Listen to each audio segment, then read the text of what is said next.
Video like जरूर कर लीजिए और ऐसे वीडियो लगातार फ्री में पाने के लिए चैनल को तुरंत सब्सक्राइब कर लीजिए और बेल आइकन को जरूर टैप कर लीजिए ताकि आगे भी सारे वीडियो आपको मिलते रहे। यूट्यूब में फॉलो करते हैं तो प्लीज ये वाला फ्री टेलीग्राम चैनल जरूर ज्वाइन कर लीजिएगा। सारे नोटिफिकेशन सारे अपडेट यहीं पे आते हैं, ध्यान रखिए। नमस्कार दोस्तों, स्वागत है आप सभी का ऑनलाइन एग्जाम प्रिपरेशन पर which is the part of study for civil services.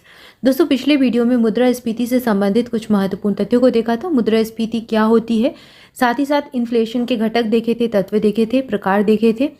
और आज की वीडियो में इसके हम प्रभाव देखने वाले हैं। इसके पॉजिटिव और नेगेटिव इफेक्ट क्या पड़ते हैं इसको देखेंगे। और ये मोस्ट इंपॉर्टेंट टॉपिक की सीरीज चल रही है यूपीपीएससी प्रीलिम्स 2023 के एग्जाम के लिए। तो प्री 2023 का अगर आप एग्जाम देने वाले हैं यूपीपीएससी का तो इसको जरूर फॉलो करें, पूरी प्लेलिस्ट फॉलो करें। इसके अलावा इसके कई सारे पार्ट आ चुके हैं तो उसको जरूर देखें। ये डे 1 डे 2 करके एक पूरी सीरीज चल रही है जहाँ पर आपके बहुत इंपॉर्टेंट टॉपिक करवाए जा रहे हैं जिनसे प्रश्न एग्जाम में पूछे ही जाते हैं। तो इसको बिल्कुल भी स्किप ना करें, करते रहें कंप्लीट। और 60 डेज का क्रैश कोर्स चालू हो चुका है 4 मार्च से, स्टडी फॉर सिविल सर्विसेज का। अगर इसको ज्वाइन करना चाहते हैं, प्रीलिम्स के लिए ही है, प्रीलिम्स 2023 के लिए 60 दिन ही शेष बचे हैं। 14 मई को एग्जाम हो जाएगा, नोटिफिकेशन आ चुका है। 3 अप्रैल तक आपके एग्जाम फॉर्म फिल किए जाएंगे, तो 3 अप्रैल से पहले जरूर फॉर्म फिल कर दें, OTR करवा लें अपना। इसके अलावा ये जो 60 दिन का क्रैश कोर्स है इसमें आपको पूरा स्टडी मटेरियल मिलेगा 780 पेज का। और बस इतना पढ़ना है आपको, इतना पढ़कर आप सिलेक्शन ले लेंगे, चाहे कैसा भी पेपर आ जाए, इजी टफ मॉडरेट, पेपर का पैटर्न कैसा भी हो, आप ये जो है कट ऑफ क्लियर जरूर कर लेंगे। इतना पढ़कर अगर आपने इतना अच्छे से पढ़ लिया, अच्छे से रिवीजन कर लिया तो आप कट ऑफ क्लियर कर ले जाएंगे। और बढ़िया आप इसको ज्वाइन कर सकते हैं। कैसे ज्वाइन करना है, डिस्क्रिप्शन में दी गई डिटेल को फॉलो कर लीजिए या फिर इन नंबर्स पर कॉल कर लीजिए। ये जो नंबर्स दिए गए हैं इन पर कॉल करेंगे तो आपको पूरी इन्फॉर्मेशन मिल जाएगी रिगार्डिंग सारे बैचेस। तो चलिए स्टार्ट करते हैं। मुद्रास्फीति के सकारात्मक प्रभाव देखते हैं। सबसे पहले मुद्रास्फीति में क्या होता है, वस्तुओं के उत्पादकों को लाभ होता है। जो उत्पादक होते हैं उनको लाभ हो जाता है क्योंकि इस दौरान वे अपने उत्पादों को अधिक कीमतों पर बेच सकते हैं। मुद्रास्फीति की अवधि के दौरान जो निवेशकों होते हैं, निवेशकों को उत्पादक गतिविधियों में निवेश करने के लिए अतिरिक्त प्रोत्साहन मिलता है। जैसे कि कोई उत्पाद है, उसका मूल्य अचानक से बढ़ गया तो जो निवेशक हैं उनको लगेगा कि हाँ ये जो है वस्तु है ये प्रॉफिट देती है, तो फिर वो उसमें निवेश करने के लिए प्रोत्साहित होंगे। नतीजतन वे उच्च रिटर्न से लाभान्वित होते हैं। इसके बाद जैसे जैसे उत्पादन बढ़ता है, श्रम सहित विभिन्न उत्पादन कारकों की मांग में भी वृद्धि हो जाती है। कोई अगर पर्टिकुलर कोई वस्तु है, अगर उसका मूल्य बढ़ रहा है, उसकी वैल्यू बढ़ रही है, तो उससे रिलेटेड जितने भी लोग हैं उसके उत्पादन में जितने भी लोग जुटे हुए हैं, जो श्रम के लोग जुटे हुए हैं, जो इकाइयां हैं, फैक्ट्रीज़ हैं, उसमें जो लोग काम करते हैं, तो वो सब प्रभावित होंगे। कहीं ना कहीं उन सबको भी अच्छे पैसे मिलेंगे, रोजगार भी बढ़ेगा। तो ये सारी चीज़ें यहाँ बताई गई हैं। इस प्रकार मुद्रास्फीति के परिणाम स्वरूप रोजगार के अवसरों में और आय में वृद्धि होती है। जैसे जैसे वस्तुओं और सेवाओं की लागत बढ़ती है वैसे वैसे लोग अधिक अप्रत्यक्ष करों का भुगतान भी करते हैं। जो इनडायरेक्ट टैक्स होते हैं उनका भुगतान भी लोग ज़्यादा करते हैं। फिर इसके परिणाम स्वरूप प्रत्यक्ष करों में भी वृद्धि होती है क्योंकि उच्च मुद्रास्फीति के दौरान लोग उच्च कर ब्रैकेट में चले जाते हैं। हालांकि वास्तविक रूप से नहीं, लेकिन इसे ब्रैकेट क्रीप के रूप में भी जाना जाता है। तो यहाँ पर हमने इसके सकारात्मक प्रभाव यानी कि लाभ देखे, मुद्रास्फीति से क्या क्या लाभ होते हैं अर्थव्यवस्था को और हमारे समाज को। अगला जो है नकारात्मक प्रभाव देते हैं, यानी कि क्या क्या हानियाँ होती हैं, जो हानि होती हैं मुद्रास्फीति से वो देख लेते हैं। निश्चित आय वाले लोग जैसे वेतनभोगी कर्मचारी हैं, पेंशनभोगी इत्यादि हैं, इनकी वास्तविक आय में गिरावट होती है क्योंकि उनकी क्रय शक्ति घटती है।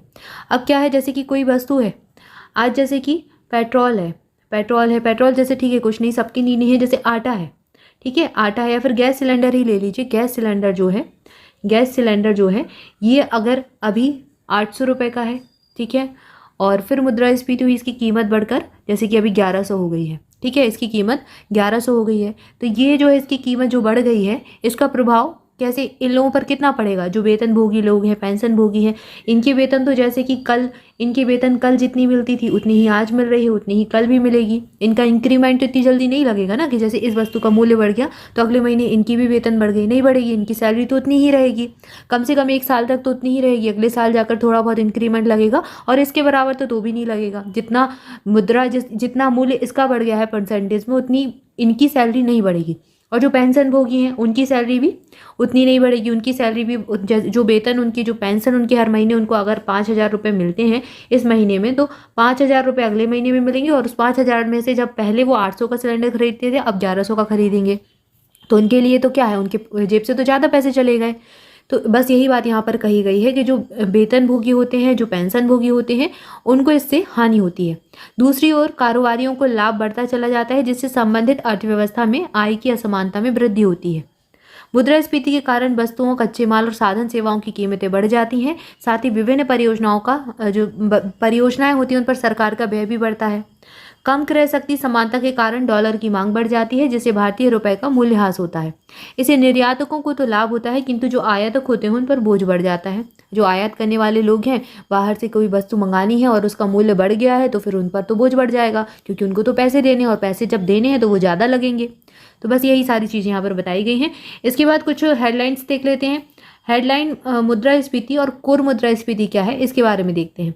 हेडलाइन मुद्रास्फीति का तात्पर्य किसी भी अर्थव्यवस्था की टोकरी में सभी वस्तुओं के मूल्य में होने वाले परिवर्तनों से है। कोर मुद्रास्फीति हेडलाइन मुद्रास्फीति से खाद्य और ईंधन वस्तुओं को बाहर निकालकर प्राप्त होती है। जो हेडलाइन मुद्रास्फीति की बास्केट है उसमें कई सारी वस्तुएं हैं, उसमें से खाद्य को बाहर निकाल दें, वस्तुओं को, ईंधन वस्तुओं को बाहर निकाल दें तो वो कोर मुद्रास्फीति कहलाएगी।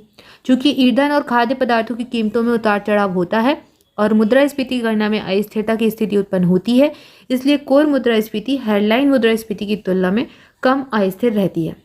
ठीक है, तो ये तो बहुत सामान्य सी बात ही है।